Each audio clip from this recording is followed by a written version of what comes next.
အားလုံးပဲမင်္ဂလာပါရှင်ဒါကတော့ပန်းတပွင့်တောင်ရဲ့နယ်နမိတ်အဆက်တောင်ပလန်းနေပြီးတော့ကြတော့ပန်းတပွင့်တောင်ကောင်းမှုတော်ဖရာကိုသွားနေတာပဲဖြစ်ပါတယ်ရှင်ဒါကတော့တောင်ပလန်းနေပေါ့နော်ပန်းတပွင့်တောင်ရဲ့တောင်ပလန်းနေသွားနေတာပါဒါကတော့တောင်ပလန်းနေပန်းတပွင့်တောင်စက်တမီးငိမ့်စီရောမြက်ကြီးကိုမြင်တွေ့ဖူးမြော်နေရတာပဲဖြစ်ပါတယ်ရှင်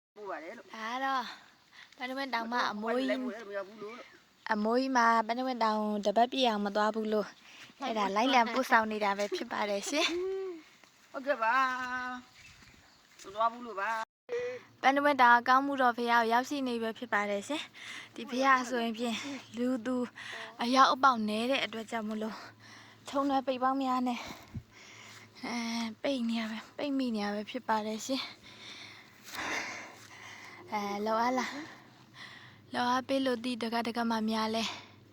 လာရောက်လောအားဒါနပြုကုသိုလ်ယူလို့ရပါတယ်ပန်းတပွင့်တောင်မှာရှိတဲ့ထုံးဖြူဖရာဥပမာအဖြစ်ကောင်းမှုတော်ဖရာပဲဖြစ်ပါတယ်ရှင်အစိမ်ဘူးလေးကိုမြင်နေရတာကတော့ရက်ခတောင်ဖရာပဲဖြစ်ပါတယ်ရှင်ရက်ခတောင်ဖရာကိုမြင်တွေ့နေရပါစိမ်ဘူးလေးပဲမြင်ရတာပါဒါကတော့ပန်းတပွင့်တောင်နယ်နမိတ်အဆက်ကိုရောက်ရှိနေတာပဲဖြစ်ပါတယ်ရှင်ပန်းတပွင့်တောင်နယ်နမိတ်အဆက်ကိုကျွန်းပင်များနဲ့တတ်မှတ်ထားတာပဲဖြစ်ပါတယ်ရှင်အားလုံးပဲမင်္ဂလာပါရှင်ဒါကတော့တောလန်လေးကနေပြီးတော့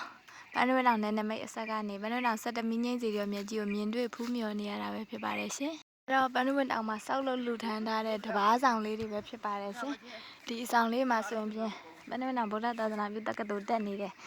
ဆရာလေးတွေသတင်းသုံးတာပဲဖြစ်ပါတယ်ရှင်ဒါကတော့ပန်းတပွင့်တောင်ရဲ့ရှင်ဦးကပုတ်ကန်တော်နဲ့ပန်းတပွင့်တောင်စက်တမီးငိမ့်စီရောတို့မြင်တွေ့ဖူးမြော်နေရတာပဲဖြစ်ပါတယ်ရှင်ဒီဘက်ကတပားဆောင်လေးရဆိုရင်ဖြင့်ဗုဒ္ဓတက္ကသိုလ်မှာစာသင်သားသီလရှင်များသတင်းသုံးစံပြောရာဌာနပဲဖြစ်ပါလေရှင်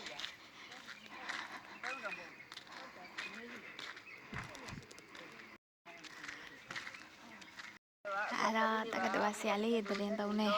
တပားဆောင်လေးပဲဖြစ်ပါတယ်ရှင်။ဒီလိုဗုဒ္ဓသာသနာပြုတက္ကသိုလ်မှာလာရောက်စာပညာသင်ကြတဲ့